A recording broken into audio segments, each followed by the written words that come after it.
Before we look at cyber attacks, we first need to understand what normally happens when we use Wi-Fi. Imagine that you open your laptop and type a website address or search for some information.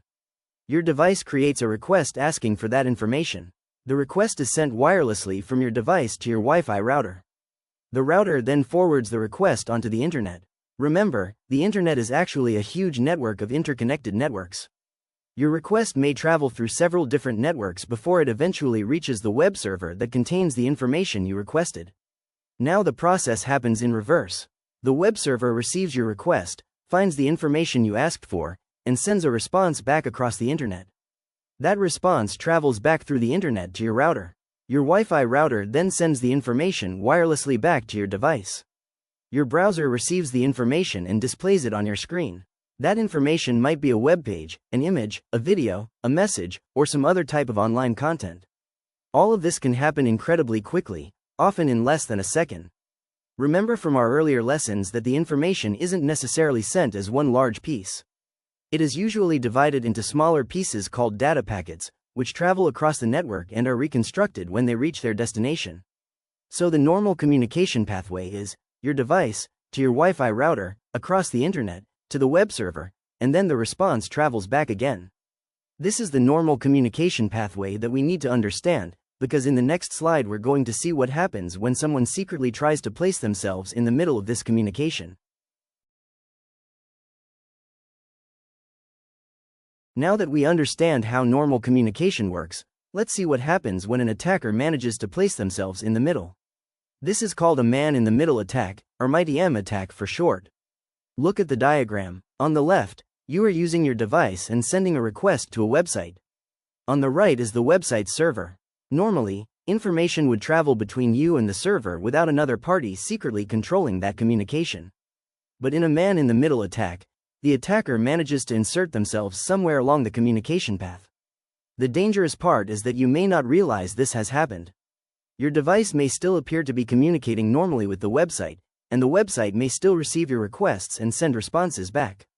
However, the attacker may now be able to intercept the information traveling between you and the website. Depending on the type of attack and the security protecting the connection, the attacker may try to do several things. They may try to read information being transmitted. They may try to modify information before passing it on. They may attempt to steal sensitive information, such as login details. Or they may disrupt or delay the communication altogether. One situation where we need to be particularly careful is when connecting to unfamiliar or insecure Wi-Fi networks. An attacker might create a fake Wi-Fi hotspot with a convincing name and try to trick people into connecting to it. The key idea is that both sides can believe they are communicating normally, while an attacker is secretly positioned somewhere in between. This is why technologies such as encryption, HTTPS, and secure Wi-Fi are so important. They are designed to make intercepted information much more difficult for an attacker to read or manipulate. In the next slide, we'll look at a very realistic example. What happens when someone creates a fake Wi-Fi network and a user accidentally connects to it? Now that we understand what a man-in-the-middle attack is, let's look more closely at where the attacker can intercept the communication. At the top of the slide we can see a normal Wi-Fi connection. Your device sends a request wirelessly to the Wi-Fi router. The router forwards that request across the internet, and eventually it reaches the website server. The server then sends its response back to you. This is the normal pathway. Now look at the second diagram. Here, an attacker has managed to position themselves between your device and the network. Your device still sends its request, but the attacker may now be able to capture some of the traffic before forwarding it towards the Wi-Fi router. The request can then continue across the internet to the website. This is what makes a man-in-the-middle attack particularly dangerous. The connection may continue to work. You may still see the website and receive information, so you might not realize that someone has interfered with the communication path. Wi-Fi uses radio waves, which means signals travel through the air between your device and the wireless network. On an insecure or poorly protected network, an attacker may attempt to capture network traffic. Depending on what security protections are being used, an attacker may try to read, steal, redirect, or change information. This could potentially put usernames, passwords, personal information, or messages at risk. Public places such as cafes, airports, and hotels deserve particular attention because we often connect to networks that we don't control. Attackers can also create fake Wi-Fi networks with names designed to look legitimate. However, there is an important point to remember. Simply using public Wi-Fi does not mean an attacker can automatically read everything you send. Security technologies such as HTTPS and encryption are designed to protect the contents of our communication, even when information is traveling across networks we don't completely trust. So when using Wi-Fi, especially away from home or school, use trusted networks, avoid suspicious or unknown Wi-Fi connections, check that sensitive websites use HTTPS, and consider using mobile data when appropriate. The important idea from this slide is that attackers try to place themselves somewhere along the communication path. Our next question is, what happens to our data if they successfully intercept it? Now that we know how attackers may try to intercept Wi-Fi communication, let's look at one situation that can increase the risk: open and insecure Wi-Fi networks. On the left of the slide we have an open Wi-Fi network. An open network allows you to connect without entering a Wi-Fi password, or it may use very weak security. You might find networks like these at airports, cafes, hotels, or other public places. The problem is that if anyone can easily join the network, an attacker may also be able to join. This can give them an opportunity to attempt to monitor or interfere with network traffic. An attacker might try to carry out a man-in-the-middle attack, where they position themselves somewhere between your device and the internet. Depending on the protections being used, they may attempt to intercept information, redirect you towards a fake website, or interfere with the communication. Now compare this with the secured Wi-Fi network on the right. Secure Wi-Fi normally requires authentication and uses security technologies such as WPA2 or WPA3. These technologies encrypt the wireless communication between your device and the Wi-Fi access point. This is an important difference. Encryption means that even if someone captures wireless traffic, the protected information should not simply appear as readable data. At the bottom of the slide, we can see some clues that help us recognize the difference. An open network may say open, no password, or no security. A secured network normally shows a lock symbol and may identify security such as WPA2 or WPA3. But remember, seeing a Wi-Fi network with a familiar name doesn't automatically mean that it is trustworthy. Someone could create a fake network with a convincing name, so in public places it is a good idea to check the official network name before connecting. We also have another layer of protection when browsing the web: HTTPS. HTTPS encrypts communication between your browser and the website. This means that an open Wi-Fi network does not automatically allow someone nearby to read everything you do online. When using public Wi-Fi, develop good security habits. Use trusted networks, look for HTTPS when entering sensitive information, keep your device updated, and consider using mobile data or another trusted connection for important activities. The main idea is simple. The easier a network is for everyone to access, the more careful we should be about what we do while connected to it. Next, we're going to look at how an attacker might create a Wi-Fi network that appears completely legitimate, and why we need to think carefully before choosing which network to connect to. We now know that an attacker may try to position themselves somewhere along the communication path. But what are they actually trying to intercept? The answer is data packets. Remember from our earlier lessons that when your device sends information across a network, the information is broken into smaller pieces called packets. At the top of the slide, we can follow one of these packets. It begins at your device, travels across the Wi-Fi connection, through the network and internet, and eventually reaches the website server. Each packet contains different sections. For our simplified model, we're looking at three important parts: the header, payload, and trailer. The header contains information used to help deliver and manage the packet. This can include information about where the packet came from, where it is going, and other information needed to handle the packet correctly. The payload contains the actual information being carried. Depending on what you're doing online, this could contain part of a message, web page, file, or other data. The trailer, in this simplified model, represents information used for checking whether the data has been damaged during transmission. Now look at the attacker in the middle of our diagram. If an attacker successfully captures network traffic, they may be able to obtain copies of packets traveling across the network. But capturing a packet and understanding its protected contents are not the same thing. This is where encryption becomes extremely important. Without suitable encryption, information carried by network traffic may be exposed and could potentially reveal sensitive information. With encryption, however, the protected information is transformed into data that should appear meaningless to someone who doesn't have the correct cryptographic keys. So an attacker might capture something that looks like random letters, numbers and symbols rather than the original information. This gives us an important cybersecurity principle. Encryption doesn't necessarily stop someone from capturing data. It helps stop them from understanding the protected information they capture. This is one of the reasons technologies such as HTTPS and secure Wi-Fi are so important. In the next part of our lesson, we'll look more closely at the difference between simply reading information and actually changing information while it is traveling across a network.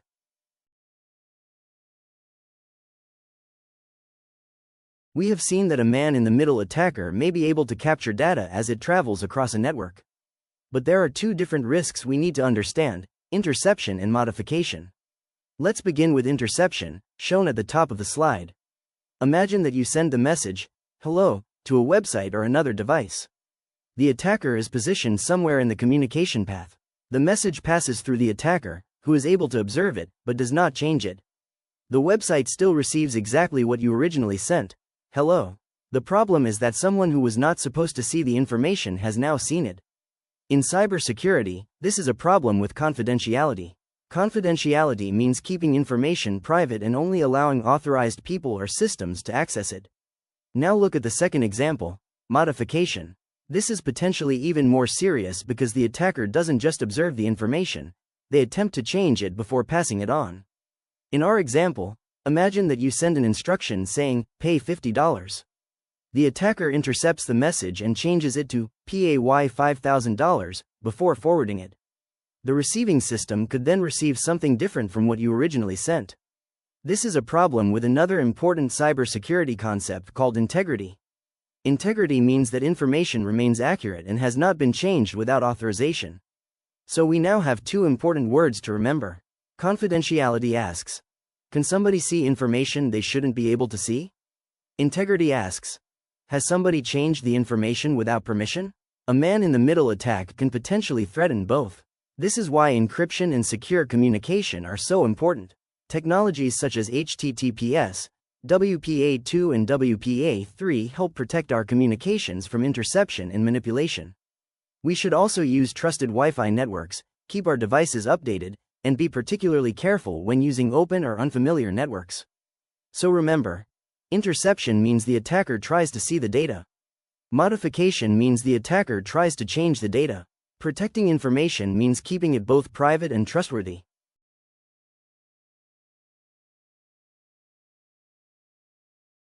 We've now seen how information can be intercepted or even modified. So let's look at one situation where we need to be particularly careful: open Wi-Fi.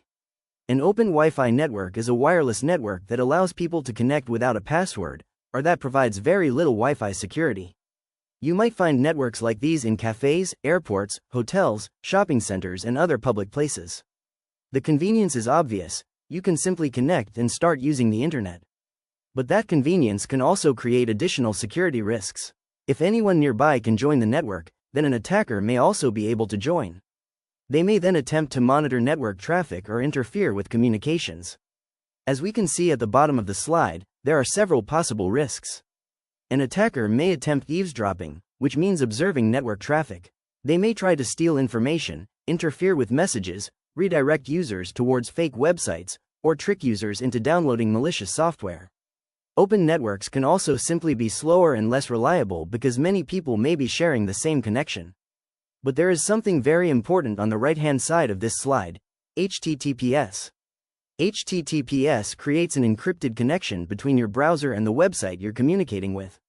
This means that even if you're using an open Wi-Fi network, properly functioning HTTPS helps prevent someone on that network from simply reading the protected contents of your communication. So remember, open Wi-Fi does not automatically mean that everything you do can be seen by everyone nearby. Modern encryption provides an important additional layer of protection. However, we should still develop good security habits. Whenever possible, use trusted Wi-Fi networks protected by WPA2 or WPA3. When using websites, particularly where personal or sensitive information is involved, make sure the connection is using HTTPS, and never ignore browser security or certificate warnings. For particularly sensitive activities, such as online banking, you may prefer to use a trusted network or your own mobile data rather than an unfamiliar open Wi-Fi network. Keep your device and software updated, and be cautious about unexpected links and downloads. The main idea is this: open Wi-Fi can increase your exposure to attackers, but encryption and good security habits greatly reduce the risk. In the next slide, we'll look more closely at one of our most important protections, encryption, and see what it actually does to our data. We have seen that attackers may try to intercept information traveling across a network. So how can we protect that information? One of our most important protections is called encryption. Encryption takes readable information and transforms it into a protected form that should be unreadable to someone who does not have the correct key. Look first at the example on the left. Without encryption, imagine your device sends the message, "Meet me at 4 p.m. If an attacker is able to intercept that unprotected information, they may be able to read the message. Now look at the example on the right. We start with exactly the same message, but this time the information is encrypted before it is transmitted. Instead of seeing, "Meet me at 4 p.m., someone intercepting the protected data sees something that appears meaningless. The important point is that the attacker might still be able to intercept the encrypted data. Encryption doesn't necessarily stop someone from capturing information traveling across a network. Instead, it helps stop them from understanding the protected information they have captured. So how does this work? At the bottom left of the slide, we can see a simplified 4-step process. First, we have the original readable information. This is sometimes called plain text. Second, an encryption algorithm and cryptographic key are used to transform that information. Third, we now have encrypted information, often called ciphertext. To someone without the correct key, it should appear unreadable. Finally, at the intended destination, the appropriate key is used during decryption to recover the readable information. Think of encryption a little like putting a message inside a locked box. Someone might be able to pick up the box, carry the box, or even copy what is on the outside, but without the correct key, they shouldn't be able to simply open it and read what's inside. We use encryption every day, often without even noticing it. HTTPS websites use encryption to protect communication between your browser and the website. Secure Wi-Fi technologies such as WPA2 and WPA3 encrypt wireless communication. Online banking, digital payments, VPNs and many messaging applications also rely on encryption to protect information. So remember the key idea from this slide. Encryption does not necessarily prevent interception. It protects the meaning of the information if interception occurs. That is why encryption is such an important part of keeping our information private and secure.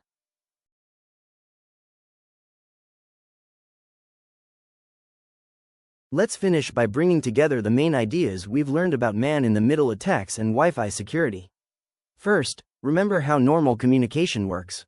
Your device sends data through a Wi-Fi router, across the internet, to a server, and information is returned to you. A man-in-the-middle attack changes this situation. An attacker attempts to position themselves somewhere in the communication path so they can intercept information traveling between devices. We also learned about fake or rogue Wi-Fi networks. An attacker may create a network with a convincing name and hope that people connect to it without checking whether it is legitimate. Once an attacker gains an opportunity to intercept network traffic, they may try to capture data packets and obtain sensitive information. This introduced us to two important cybersecurity concepts: confidentiality and integrity. Confidentiality means keeping information private so that unauthorized people cannot read it. Integrity means keeping information accurate and unchanged, so that we can trust that it has not been altered without permission. We also investigated open Wi-Fi. Open networks are convenient because they are easy to join, but they provide less protection at the Wi-Fi level and therefore require additional caution. One of our most important defenses is encryption. Encryption transforms readable information into protected data. Even if encrypted information is intercepted, it should not simply reveal the original message to someone who doesn't have the appropriate cryptographic keys. We therefore have several good security habits we can use every day. Use trusted Wi-Fi networks protected by technologies such as WPA2 or WPA3. Check that websites handling sensitive information are using HTTPS, and pay attention to browser security warnings. Avoid suspicious or unknown Wi-Fi networks, and consider using your own mobile data or another trusted connection when appropriate. Keep your devices and software updated because security updates help fix known vulnerabilities. And perhaps most importantly, think before you connect, click, download, or share personal information. Cybersecurity isn't provided by just one technology. It comes from several layers working together: secure Wi-Fi, encryption, HTTPS, updated devices, and good decisions by the person using the technology. So our final message is, stay smart, stay safe, protect your data,